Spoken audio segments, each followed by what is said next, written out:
Wired Unplugged. Hello, everybody, and welcome. Jake. Hey, Aaron. Woo! Hello, mate. I'm back home again. I was in DJ Khaled's studio last week, but I'm back again. Welcome, Cut everybody, that track. to everybody's favorite podcast, episode number 13, Wired Unplugged 13. 13, the unlucky number, and we've had a stroke of bad luck, actually, Aaron. Yeah, we have, haven't we? Yeah, we have. So last week, you kind of knew that we mentioned we'll have a very special guest joining us this week, and unfortunately, they couldn't make it. So we then had another guest lined up who was just as special, and then 15 minutes before this recording session, we found the news that they aren't available to next week either. It's my wedding anniversary today, so I've got a very tight window. So We've got to get you away quick. we got to get. I'm doing like a 3-hour round trip to go to a restaurant today. I don't know why. I'm sure you're thinking, Jake. I'm sure there's a Greg's in a 20-mile radius, like just to go there. But that's not how we do things on an anniversary. Perfect anniversary food. But the nice good Greg's. it is like, isn't it? Yeah. So look, we have got some stuff to talk about, and just me and you. I reckon we can hold this ourselves, Aaron. To be honest, especially with what you've been bringing to me. So I've got everything here. Got We're the agenda. special enough. We're special enough. Jake. Yeah, absolutely. So listen, there's no guest today. It's just the Jake and Aaron show. But look, we're going to kick off with some propaganda. Allow me to run the rhythm, and then we'll move swiftly into it.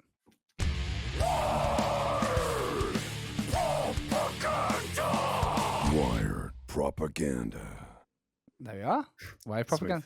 At this point, you should know, but just in case you don't, this is a segment where Aaron Cooper, our Minister of Propaganda, presents us the finest internal news at Wired headquarters, based in an undisclosed location. So, Aaron, what have we got this week? Listen, I'm not gonna lie. Last week when we said, "Hey, we've got a special guest," there was some propaganda news that is going along with them being a part of the show. So I've had to take a detour. Through the propaganda to rearrange that. Some of that news is pushed back to next week because they are linked hand in hand. But what we do have is we have some general nice good news and good vibes from what's been going on at Wired. And the first thing is pretty cool. It's pretty cool, Jake. What do you think it is?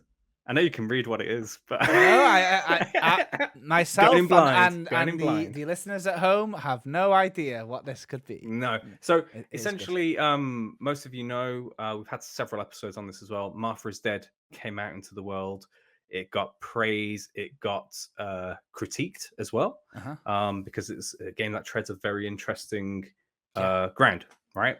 But some good news is Annie Warburton, who played Julia in the game, has just won an award for Best Female Gaming Performance at the One Voice Awards, which is incredible. She's one absolutely fantastic human being, incredible hard worker, and just poured so much passion and soul into Julia in the game. So it had to be said that we have to say congratulations to Annie. And the award win there, because that's incredible. Round of applause for Annie, everyone. And hopefully we'll be able to get her on an episode of this just to talk about diving into the role of Julia and the process around the VO and stuff. Because I think that Annie's previous work has been, like most voice actors, it's quite versatile. So there's like, kind of more like corporate work, like, the University of Brighton. And then like you've got some like more general things like adverts for Superdrug. And then you've kind of got quite a harrowing role in comparison to Superdrug and the University. Yeah. So I'd like to understand. Diverse. Yeah, exactly. Diverse. So it's going to be really interesting to talk about like the versatility that comes with that. Especially when you're working on quite a few more commercial projects, because of course we've had the voice talents of like Doug Cockle joining us like the very first episode, and as far as I know, our special guest today as well was in the space. Exactly, was in the space exactly. So yeah, we'll be hearing a lot more about that, but it's quite interesting, and I always want to like correlate the information and ask like their process, because it's always quite different. Like, Yeah. you know what I mean? I heard somebody say once that you do a lot of voice acting with your eyes. That was eyes with your. I can imagine. So that's can so imagine. so like little sentences like that, and I go, oh, you know what? I'd never have ever thought of that, but it's dead interesting. But that is really nice. A little award win there. Yeah, good. Sorry, I'm just looking at you in different ways with my eyes.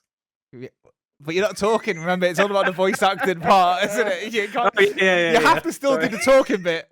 Yeah. It's too much. It's too much. It's too much, Jake. I can't do it. Listen, you've got got, no a future. long way to go, but it could be you one day at the One Voice Awards. With my eyes. Keep it up, mate. Yeah. Thanks, everyone. So Happy to be here. that's some nice woman news. Congratulations to Annie there, and maybe we'll hear from her soon. So okay, any more on the agenda for Wired Propaganda? Yeah, this is just something cool and also kind of a bit of a challenge. So, as people know, if they are Wired lovers, which if you listen to this, you probably are. Wired just recently released Lumo, the Mastermote Chronicles. Yeah, very cool puzzle adventure platformer game. And one of the achievements and trophies you can get is based on beating the developers' time in the game in terms of how fast they can get through it. Now, before I get into this, Lumo is meant to be played at a nice, quiet, quaint place. And this achievement is for those that really get to know the game and understand the flow and just power through. And they had a time which I think the time to beat is around 1 hour and 17 minutes to best the entirety of the campaign. Wow. Okay. Which is a challenge. But there's a friend of Wired who's a content creator called Older Robot. Shouts out to Older Robot. Shout out to Older Robot. I love him. It's just like, I'm gonna smash this. I'm gonna beat the devs and put them to shame. And he did.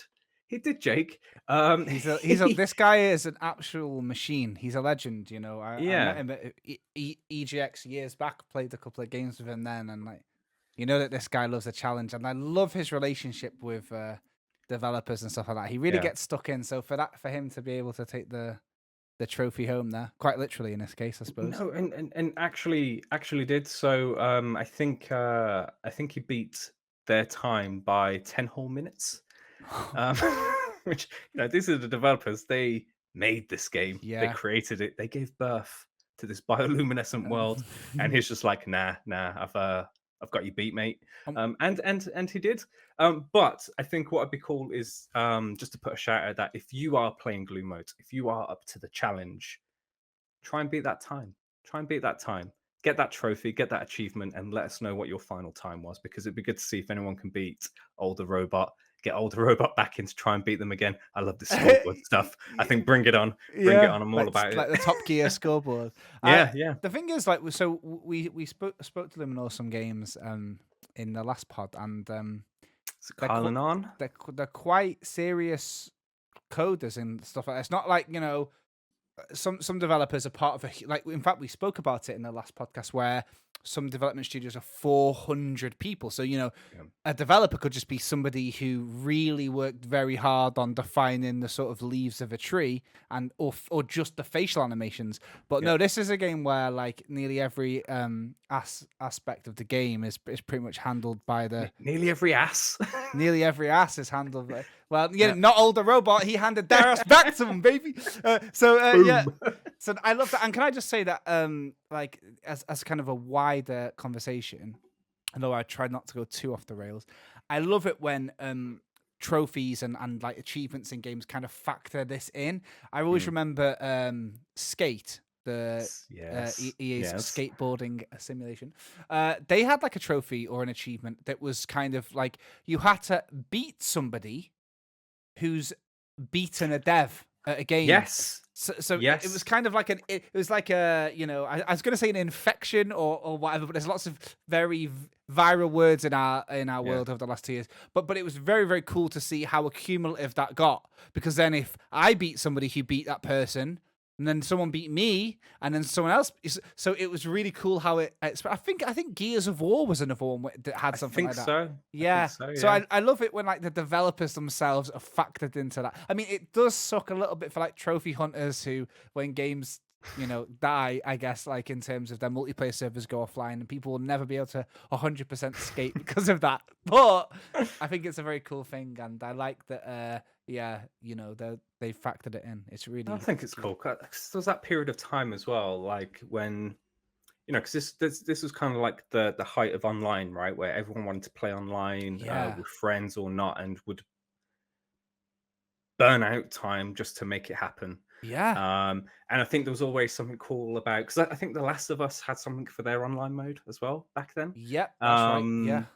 And I remember thinking, the prestige of saying, "Hey, I've played against the guy, or I've played against a developer who has made this." That's quite a cool moment of, ooh. Yeah, it is really cool, isn't it? That And also, suck it, Dev. yeah, exactly. Yeah, I think you're so smart, don't you? Yeah. But also, thank you for your game. Yeah, exactly. I'll lay you to rest, right? So Yeah. I remember that period of time. It's really interesting, and I like that this has kind of been factored in like a way that can be enjoyed offline too. Yeah. So that's really nice. That's a very, very positive Wired propaganda segment. Not that it's ever solemn, but I mean it was particularly chirpy this time. Yeah. Okay. So Tragic financial times ahead. well, speaking of tragic financial times ahead, let's go. Segue. Let's go. Deals for meals. That couldn't have been times better, Aaron, to be honest. Well done. That was strong. That All was right. strong. So Bow. I am very interested to see what you think about this. And I have my opinions as well. But before we talk about it, we better tell everyone what it's about. So Aaron, what's in and out this week in the Financial Times? Well, open up the broadsheets. It brings us news that cover the camera. We've been brought news pretty hot off the press that Saudi Arabia have bought 5% of Nintendo. They've bought 5% of Nintendo. Yeah. Now, for those listening, it may trigger something because, this isn't the first time that Saudi Arabia have delved into their, it's called the Kingdom's Sovereign Wealth Fund. And they have been using that to make interesting strategic purchases within the games industry. Yeah. Recently, why this might ring true is that they recently bought 96% of SNK as well. Effectively, the Crown Prince now owning the running of SNK. And then they've also bought $3 million worth of stock. Sorry, $3 billion worth of stock in Activision, Blizzard, and Take-Two as well. Yeah. So they're getting more and more involved in the gaming space, and to make such a big purchase, 5% of Nintendo, which makes them the 5th largest stakeholder of Nintendo. Yeah. Yes. Yeah.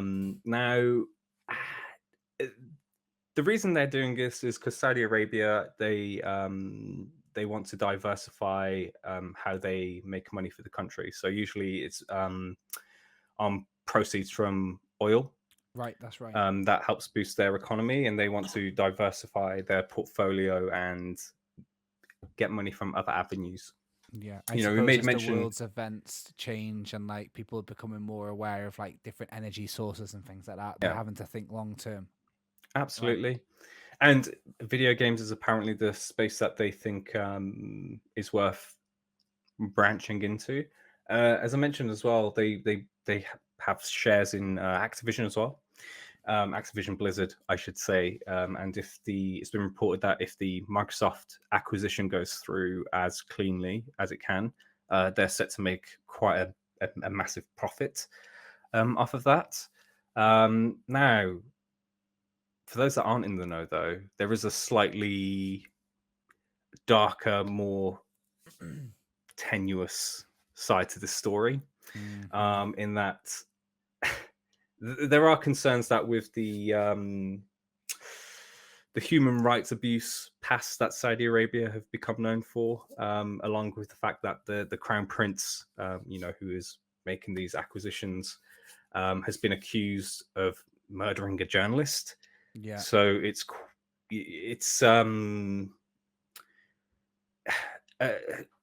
I think there's a it'd be good to hear what you think about this as well. I think there's an Yeah, impression that this actually absolutely. kind of brings some muddiness and Yeah. darkness to the video game space. Yeah, absolutely. So, it's obviously a very difficult topic that I'll try to, you know, discuss with as much, caution as possible. But what I will say is that there's a term that I would like to use that's very, very common in. Eye acting. Yes, exactly. Well, there's this practice that a lot of groups, organizations, or countries do, which is called sports washing, which is often when there's kind of a political regime or there's some sort of situation in a country.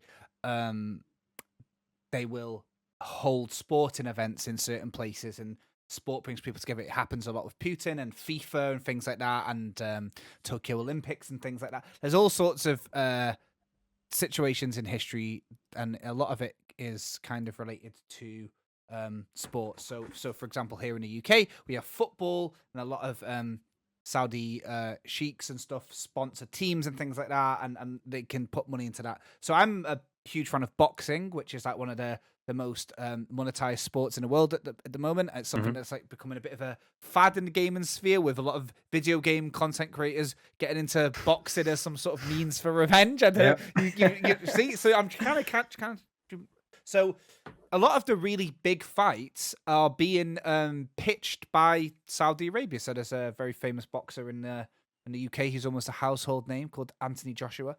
And he thought maybe not a household name. The guy who ended up beating him, Andy Ruiz, that was actually called the Clash of the Dunes, and it was in Saudi Arabia. And Anthony Joshua, his rematch against the other guy who beat him, Ukrainian, undisputed champion at this point almost, Alexander Usyk, is the big bid for $150 million is in Saudi Arabia. And the thing about this is, it's not even to get people over there. It's just like to say they've done it, and To own. yeah, Yeah. right. And so happens a lot in boxing, which is like my big love in life, really, and with video games. And so yeah, actually, I wasn't really aware of this until you kind of sent the notes over before the podcast. So I looked into it, and I was really shocked to see that, like, yeah, they own. You mentioned EA and Take-Two. I don't know if you mentioned like Capcom and whatever. Capcom, yeah. And SNK are also, for those that maybe not unaware, quite a long time Japanese studio. But yeah, it's like they're not even just invested in like Western companies. It's also like they as you can tell with Nintendo, they're going for Japanese, and 5% is a huge stake. It doesn't sound like Yeah. much, like in normal terms, but like when you're talking about this amount of money, it is unbelievable. And the truth is, like, I'm not really sure what kind of purpose there is for it. Obviously, it's their own purpose, but it's not like they'll buy it so they can stop. Like, for example, Tencent, right? Another huge conglomerate that buys a lot high up. They get themselves on board the directors, and then they will start talking about monetization options and mobile versions of games, because ultimately Tencent and China have a huge mobile gaming market. So there's kind of a gaming angle that they just try and discuss. But with Saudi Arabia, as far as I'm concerned, that there's not a sort of angle for them to take on this sort of thing. So it's kind of just like they're there, Yeah. Like, will they even show up to these calls? Do they care? Like, it's a really strange one, isn't it? It is very strange as well. And again, we've had some. It's slightly off tangent, but slightly related as well. We've had some tough discussions here before about the situation in Russia, Yeah, and Ukraine, and to note that what is going on doesn't make by default every Russian person bad or evil, of course. Yeah, which should be common sense. So I'm not selling that as the gospel of truth of yeah, new knowledge, but I think the same is to be said about the same with Saudi Arabia as well. There is this darkness around, from commentary seeing that there is some apprehension around what this means, and there are some allegations out there about the crown prince and so on. Yeah. But again, that doesn't necessarily reflect the people. It doesn't reflect the people.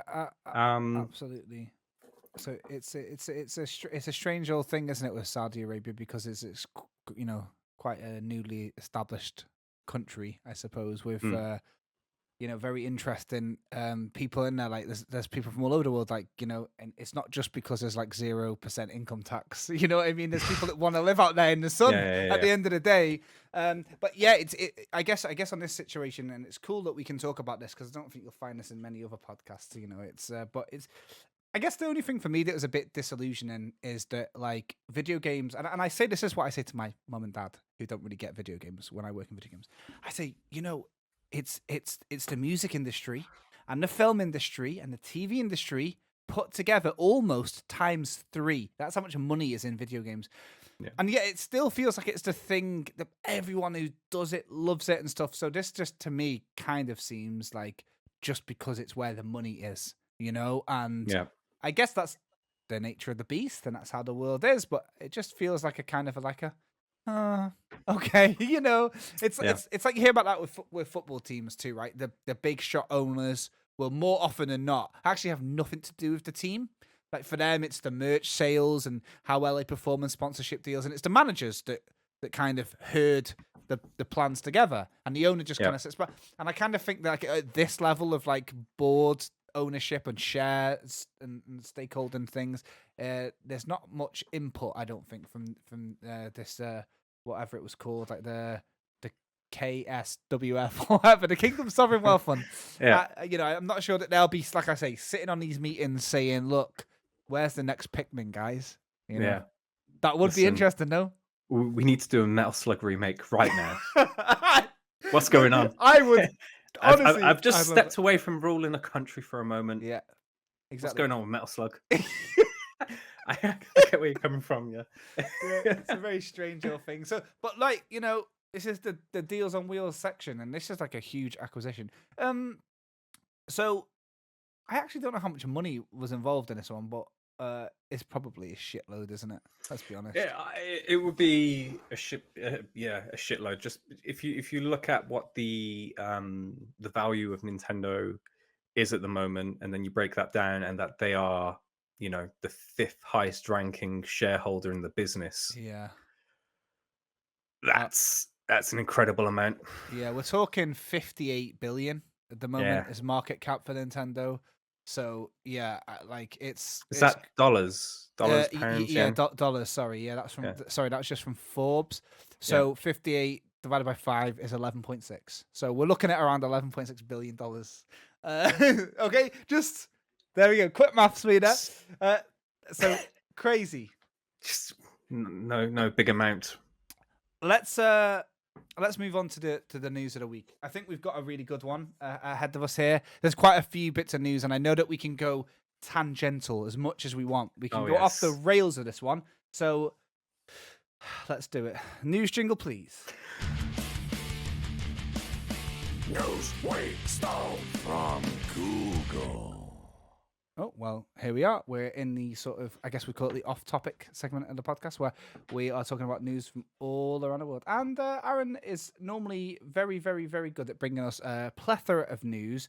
This time, you capped out because of the expectation of a guest. But with 50 minutes to go, suddenly we're doing this together. So I thought, well, you know what? I'll bloody contribute towards the end for a change. I'll stop freeloading off Aaron's hard work, and I'll add something right to the end. So I've got a couple of bits myself. But the news that you brought to me was the tastiest morsel. So Aaron, would you like to show the class what we got? Yes, sir.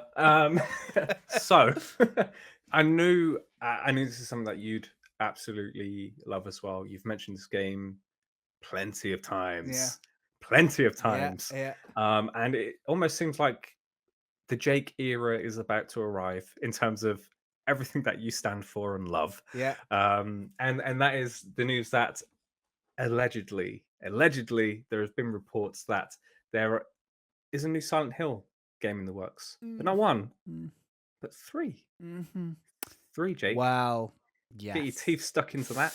I have heard about these for a long time, and it's a quite untoward thing to do because, you know, me and you, we both work in the game industry. Mm. So you do hear things, and a lot of the time they are right. So, but you can't, you know, it's kind of, I can't be like, oh, da da da da. But I'd heard about some of these things, and they're still alleged. But now I'm thinking, okay, so now a lot of people are saying them. So let's just, I guess let's just start with this kind of preamble. This happens about once every 3 months. It's like Bloodborne 2. It's constantly getting mentioned on the internet. But what gives this a little bit more meat than usual? Well, there's been some alleged leaks of Silent Hill, a Silent Hill game set in the UK. Huh? Just for the lawyers, that was alleged. Alleged, absolutely. There's an alleged Silent Hill that's set in the UK, allegedly, and these alleged screenshots that leaked were, speaking of the lawyers, taken down by Konami. Yes. So I don't know how this works. The pictures were uploaded and they weren't called Silent Hill. So if Konami didn't own those pictures, they would just be random pictures on the internet and they would have no right to take them down. The only way Konami could take them down is if they owned the pictures, because that's their property. So kind of by them taking it down, and by the way, when he did it, it was so awkward because it was like on Twitter and it said, oh, the picture's been taken down by Konami. So that kind of proves that those pictures belong to Konami, right? Am I right in saying that? I would say so, yeah, because they would have to lay claim over the content to be able to take it down. The alternative is, of course, if that tweet was a picture of Mario and they said new Silent Hill leaked, but because of the context of the tweet saying this is Silent Hill, then Konami can say, we own the name Silent Hill, and this is damaging to our reputation because we are not affiliated with any Italian plumbers. So let's get this down. Let's go. Post haste. But like you said though, is, you know, this is a story that comes up every 3 months or so, and anytime there's been a story that mentions Silent Hill on Twitter, and has accompanying images, even though they're showing things from the old, those things have never been attempted to be taken down. So I think that gives a bit more potential credence to your thoughts that this could be real. Exactly. So I, now that it's been reported on, I don't feel as like, you know, like we are all going to get cease and desisted and I will ruin Wired's life. So I will say what I have simply seen on the internet as reported by videogameschronicle.com, allegedly.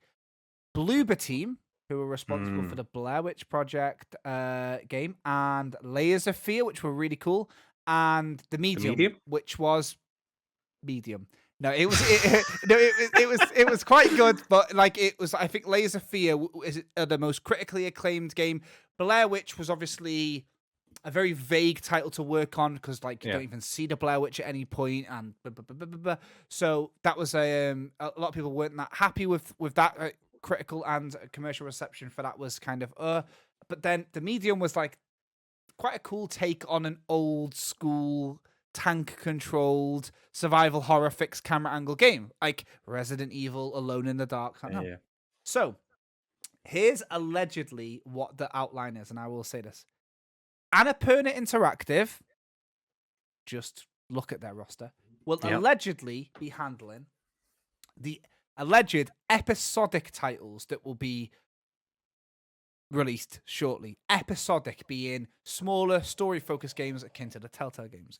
Further to that, Bloober will be doing a remake of Silent Hill 2, allegedly, of Silent Hill Alleged 2. Which is, and this isn't allegedly, this is just my opinion, the best one, right? Yes. And then finally, a Japanese studio allegedly is doing an alleged complete original a new one, which would be our British game if it were to happen allegedly. So, all right, we got 3 potential Silent Hill games. Aaron, what do you think of this? 0 to 100 real fast. Do you think that it would be the Japanese team that are doing the one that is allegedly set in Britain, or is that a look into? Because you'd think the Japanese teams are usually quite infallible in terms of they usually lock down like Fort Knox in terms of leaks, Yeah, in terms of things getting out there. So you're right. could this be one of the Annapurna episodic Do you know what? base games? You know what?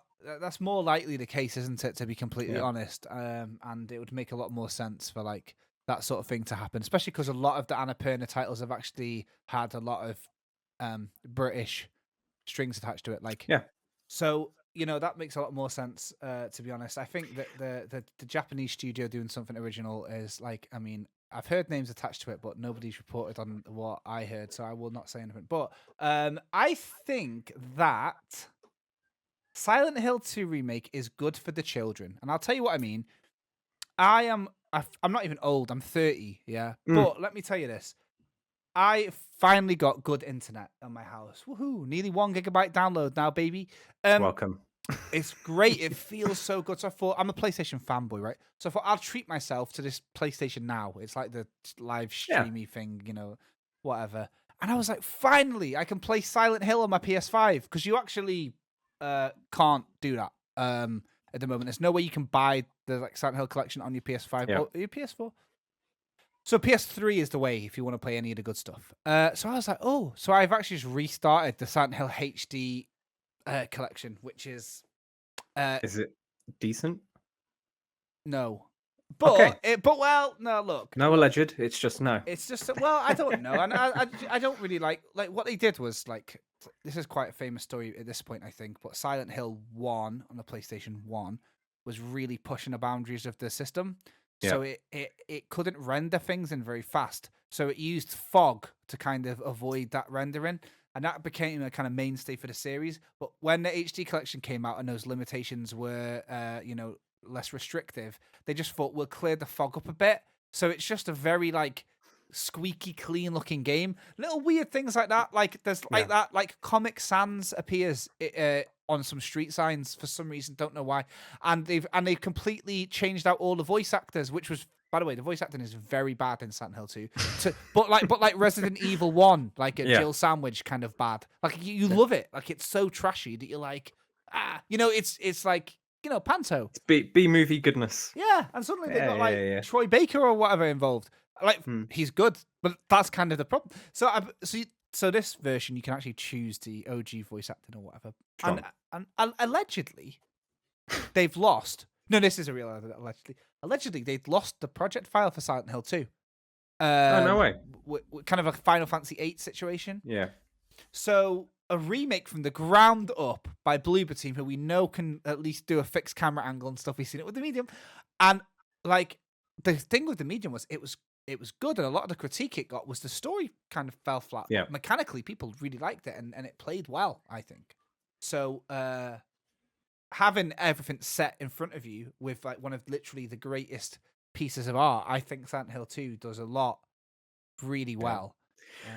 I think allegedly, reportedly, allegedly, Gives us a good break. legalese. That Yeah, it is apparently that remake may come with additional endings and things like that as well. So there'll be new content there for people. The thing that I question in my head is obviously the game is called Silent Hill 2. Does it release as Silent Hill 2 remake, or do they release it as something else? Is this them trying to reset the Silent Hill franchise by saying, hey, this is the most beloved version, so we're going to say that this is the starting point for Silent Hill canonically now? Well, actually, do a Star Wars or... it's a great thing, and I kind of confused myself, but I was on about it's great for the children, and the point I was kind of making was that I couldn't play the game on the PlayStation 5 because, crucially, it's old now, 1999, right? So there's a lot of Twitch streamers, full-time Twitch streamers out there who weren't even born when Silent Hill went on. I know, guys, everyone feels old listening to that. I know, but so it's got it's like that. However, like Resident Evil 2 remake did that benefit greatly from the constant barrage of Resident Evil titles for years to come, because the last Silent Hill game was like at least 8 years ago. At least 8 years ago, actually. So like Yeah, I'm wondering because I think a lot of people have heard the word Silent Hill, but like, would if you had never played it, would it put you off that you were jumping in at 2? Yeah.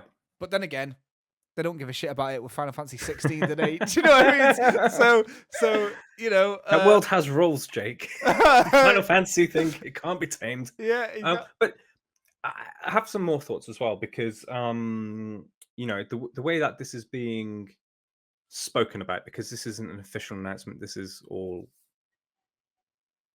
finger in the air, you know, trying to put puzzle pieces together. But you know, when you see it written out as, hey, there's going to be a remake of this really great game that everyone loved, there's going to be a brand new entry into the Silent Hill series. What if it's numbered or not? Who knows? And then they're like, oh, and there's potentially also an episodic set of games. For me, that kind of makes those episodic games feel, you know, if it's not being touted as a proper Silent Hill game. So, you know, there's a question in this is, you know, is that episodic game going to be more along the lines of PT, and it's going to change that camera perspective and do something very different on its own, and the Silent Hill proper sequel is going to be more traditional? You know, is there something in that could be the key differentiator between the two projects? And then also, you know, I think I've seen some people responding to this saying, oh, you know, it doesn't make sense, why would they do an episodic thing? But Resident Evil did, and I think the episodic release of those was actually quite decent. It's slightly different, Yeah. it's slightly different flavor, but it was still solid game. So what do you think? Where's your head? I just wanted to kind of preface this for those uninitiated by just giving the context of what PT is. Oh yeah, PT. Yeah, so yeah. actually, this was the most exciting thing ever, like maybe ever in horror history, horror games history. So sorry, PT stood for playable teaser, and it was released in 2014 as a playable teaser for Silent Hills, which was but no one knew that. No one knew that until you finished it, and then at the end you got a little. So, Silent Hill. Skipping ahead a little bit. Silent Hills was a Hideo Kojima, Guillermo del Toro, Silent Hill game inside the Fox engine, which they used for Metal Gear Solid 5. It starred Norman Reedus, of course. Then Konami and Hideo parted ways. Norman Reedus, Guillermo del Toro, and Hideo Kojima maintained their closeness and worked on Death Stranding, which is Kojima Productions' maiden voyage. However, in case you're watching this on the Wired Productions YouTube channel, if you listen into this, you can actually view it. I have an image in the background, which is a Junji Ito print, horror manga artist, like the greatest ever, in my opinion. So much so that it's here, and I have to explain it to my kids when they walk in. Junji Ito was allegedly in the monster design for the Silent Hills as well. Yeah. And then I know where you're going. And then he actually makes a cameo appearance in Death Stranding as well. So, no way. Yeah. He's one of the little holograms that comes up. So it's so cool. So anyway, the point is, there was so many exciting people, for me personally, and for many others, attached to this project. But this thing, PT, this little playable teaser, I mean, it was nothing groundbreaking. It was a demo, but somehow it had this weird little folk story around it. Like it was PT by 7780 Studio. So it was a little Hideo Kojima little trick that he does. It was just put out there on the PlayStation 4. PS4. Yeah. That's it. And then this was, and now, by the way, you don't even really need to play PT because nearly every decent horror game has ripped it off over the last 7 years. Like that's it was Resident Evil 7, right? Honestly, Layers of Fear. Like all of these games that have done really well have been hugely inspired by PT, and it was an absolute machine. Literally, it inspired a whole school of developers. Loads of great horror experiences like Visage and things like that have come out since. Anyway, so that was the last real bit of news we all had about Silent Hill, and the bar was so high that good luck to anybody doing it is basically kind of what the general sentiment is. So you're saying now that maybe like they'll have one with a different perspective. They'll do the Resident Evil treatment, and I hope they do, because in my personal opinion, the best thing Resident Evil did in 7 was change it up. It needed that so much. Like, and 7 and 8, I mean, oh man, like I think they managed to really capture something special. So I'm up for all of it. But you mentioned Junji Ito. Mhm. Now, in relation to Silent Hill, the creator of Pyramid Head, yeah, right? yeah, I think they recently ran on put a tweet out. I think it was a little while back, saying that they wish that they had never created Pyramid Head. yes, that's right. Yeah, It's something to do with the iconography of it, right? Like it's become like the mascot for the game. Is that right? yeah. I'd say so, and it was always bizarre to me because it took me a long time to actually to ever play Silent Hill 2, right? You know, the Room had already come out and all of those games before I actually started to try and catch up. And to me, Silent Hill 1 was my Silent Hill, and then it was just Pyramid Head on everything. And it was kind of like a bastardization of the brand to me. Yeah. But don't get me wrong, Pyramid Head, very cool, very intimidating. But I think it's just reached a point now, like Darth Vader, right? With Darth Vader in Star Wars, where as a kid, Darth Vader is actually quite terrifying, but now they've retconned a lot of stuff, you know, and he's become a brand and not necessarily a fearful character. Yeah. And I wonder if that's what they were kind of trying to express in terms of, you know, I made this character that is quite unsettling, blah blah blah, and now it's just become, you know, it's on a lunchbox. Well, yeah, and I guess that's kind of the issue, isn't it? Like unintentional iconography. I guess like another kind of horror example is like H.P. Lovecraft's like entire body of work, which is like spanned like lots of different sagas. It kind of all comes down to like Cthulhu, you know, and it's kind of a shame because like, you know, without trying to sound too much like a evangelist, I mean like Pyramid Head is very clearly related to a very specific point of the main character's story arc and things like that. Yeah. And so it doesn't really make sense for it to be anywhere else. So it's interesting to see if they give it a refresh. And speaking of, you know, you mentioned the creator of this and the creator of this and the creator of this. It's really important to kind of to say this, that Team Silent were a team that were employed by Konami, a ragtag group of mercenaries. You can actually go on YouTube and there's like an entire documentary about them. And they were told make a game like Twin Peaks, basically. And they did it all themselves. And they were all very much still alive. You know, they are getting old now. They're like in their late 50s to early 60s. But a lot of them actually are now still in the games industry with their own project, like Bokeh Studios that formed recently. So what I'm trying to say is, and I guess this is the kind of difficult thing for people to get their head around when you're in video games rather than like in a band's music, for example. The team that brought you Mass Effect 1 are nowhere near the new Mass Effect. The team that are bringing you Silent Hill are not even in the same continent or even looked, like even had a conversation on blooming Discord with the people who made Silent Hill, the original ones. That's more than likely the case. So like, it doesn't. So that's the kind of thing for me. Like knowing that they're all doing their own thing. It's like there's a new Dead Space on the way, but all the Dead Space people are making the Callisto Protocol or whatever. Yeah. So I'm like, is that the real Dead Space? You know. So not to go, because I agree. And you know, this kind of throws across to Yuji Naka, right? Yeah. You know, the famed father of Sonic the Hedgehog and Nights into Dreams, left Sega to go to Square, and then got given the keys to the kingdom to say, hey, Yuji Naka-san, you can have all this money and make a brand new platform adventure game. And he makes Balan Wonderworld, right?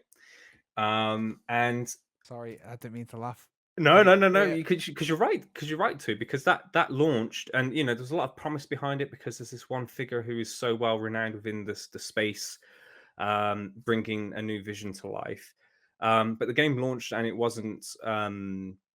It didn't launch well. It didn't launch to good reviews. The quality wasn't there. It came out like a couple of weeks ago that there was this whole lawsuit actually, and Yuji Naka was let go by Square Enix because he didn't agree with certain things in terms of not having enough time to be able to put the game together properly in the way that it should. So for the last part of the project, he wasn't even there. Do you know what I mean? Yeah. But this goes back to what you said. When you talk about Mass Effect and those very key, genre defining video game era making tentpole releases, right? That the sequels that are coming out, those people aren't there, and sometimes you'll get the veil put in front of your face of, oh, but there's this one key name you remember who's leading the team, but the DNA of the people that are actually making the game is no longer there. The spark is lost and it becomes a very different thing. And it's the same with Mass Effect and so on. And it's the same was true of Balan Wonderworld. You have this one guy who is well known for Nights into Dreams and Sega and Sonic, but he doesn't have the team that he had. He has a brand new team that have to get to know him, that have to get his vision, and then things go tits up, and then that vision isn't met. And it's quite a shame. Sorry, Jake. I've been thinking about this a lot when I've been walking recently. No, you're quite right. Because actually, this is the antithesis of what I was saying, in the sense that actually maybe what could have existed instead of like the auteur behind like a lot of iconic franchises or the small team. In fact, what sometimes these games and IP deserve is a team of fresh faces who can respect the original thing rather than I don't know, these I guess if you putting too much stock into people who had great ideas once doesn't always mean you're going to get an 8 out of 10 80 Metacritic score, does it? Yeah, but here's the thing, and this is the way I put it straight in my head, just in my own time. Was from Yuji Naka's point of view, Balan Wonderworld is, that was his next banger. It's like, okay, this is my next really, really cool idea. And the way I kind of link it is, imagine that you have started a band, right? You're a fresh new band and you write the best fucking song ever, and it's absolutely incredible. It's amazing. It throws all of your musical knowledge and it makes something that's just like magical, like the circle of life in The Lion King. But you release that on your first album and you can't really put that on another album, and you haven't built your audience, your fan base, and that song is always destined to be on that first album, and it will always be your best song.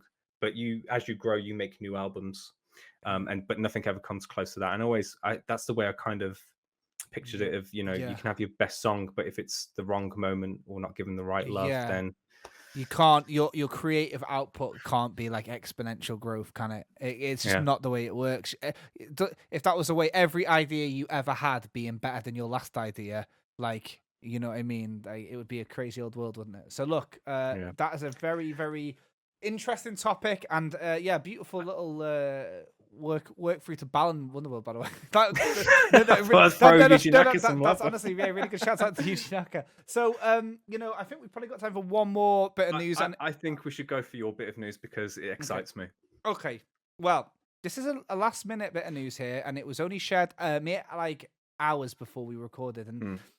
It's kind of the news a lot of fans have been waiting for. We were just talking about long-running IP, and we were on about all this and this. Well, the news is that Square Enix will make announcements regarding the 25th anniversary of Final Fantasy VII next month, and what's next for the Final Fantasy VII franchise. Now, that's according to Tetsuya Nomura. So he is the director, and crucially, sorry for anyone laughing at my cynicism, but it's not related to that like mobile battle royale that they're doing, the First Soldier, because that is kind of already been announced. In fact, that's where this news came from. They were doing a live stream on I think it was on YouTube about the game, and during that he was saying it, June's announcement is going to be focused on Final Fantasy VII Remake Part 2, which Square had he said it's likely to be that, and Square have previously said they will be sharing information about that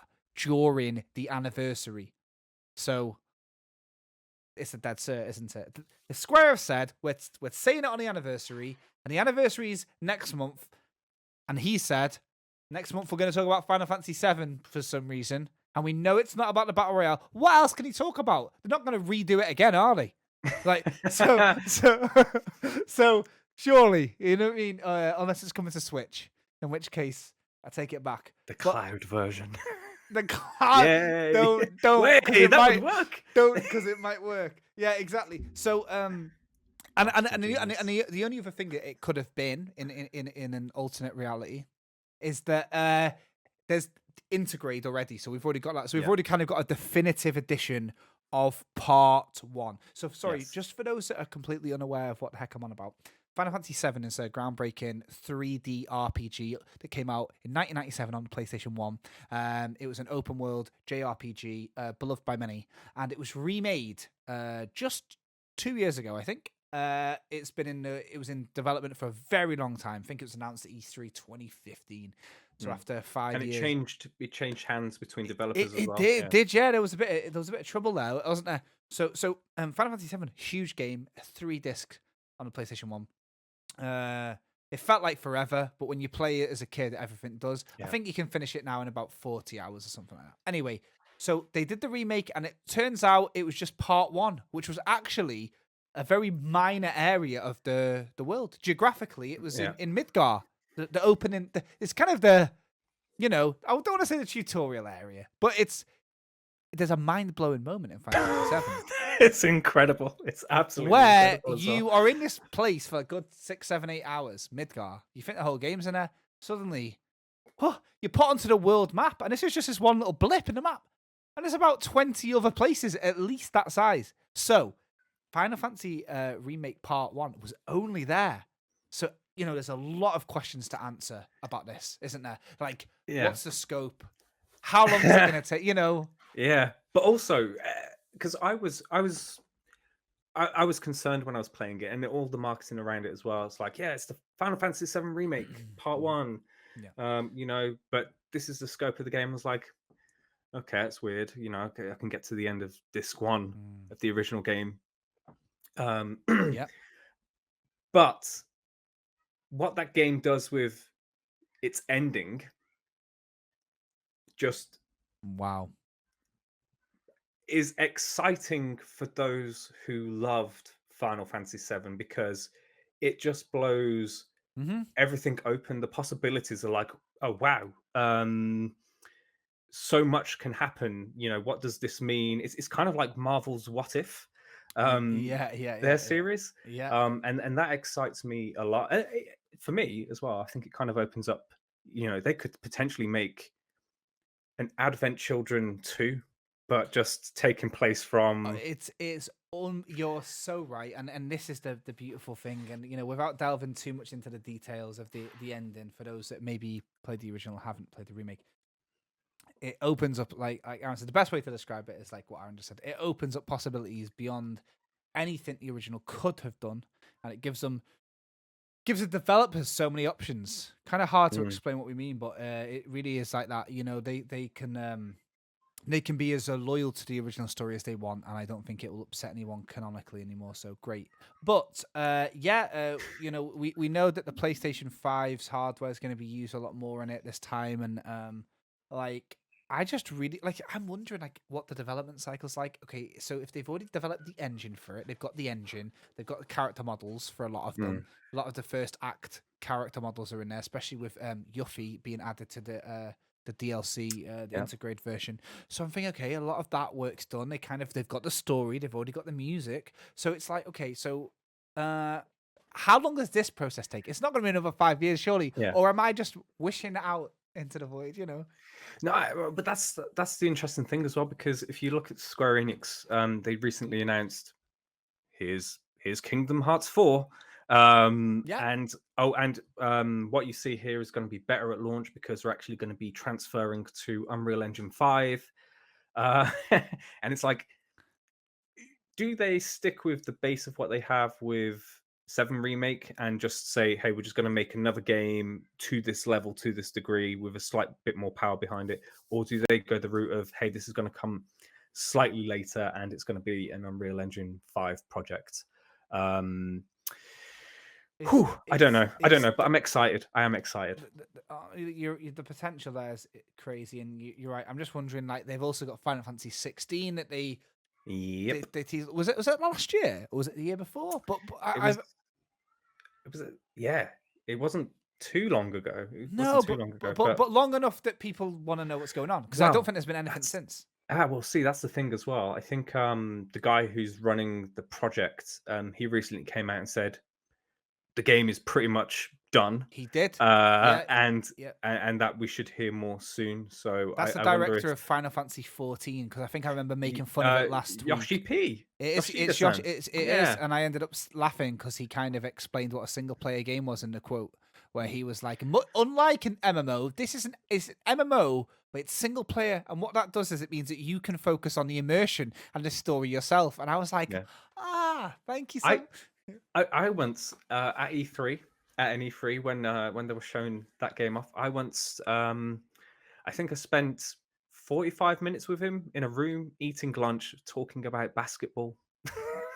Now look, what I've got to tell you is this: there's no way really cool guy. This, you was on about like maybe you write your first song and it peaks at the first album. Yeah, this podcast has just peaked at this point. That is the most random. So on that bombshell, I'd like to say a big thanks, Aaron, for keeping me company for a good hour. Pleasure. Fantastic company. We got to talk about a lot of quite a lot of big tangents. Yeah, tangential. It was great. It's hit after hit, I think, this one. So nice one, guys. I hope you really enjoyed that. We've got a couple of guests lined up because of the sort of the guest bottleneck situation we've had this week. It means that we've got a lot of them in the pipeline, the warp pipe. So yeah, exactly. I love your Nintendo sound bites, I wish I had them on there. I could just trigger them at will. So shout out to Kirby and Aaron Cooper, and thank you very much, everybody. We will see you on the next one, episode 14, in just a week's time. Have a really nice day, morning, whatever it is. See you later. Bye.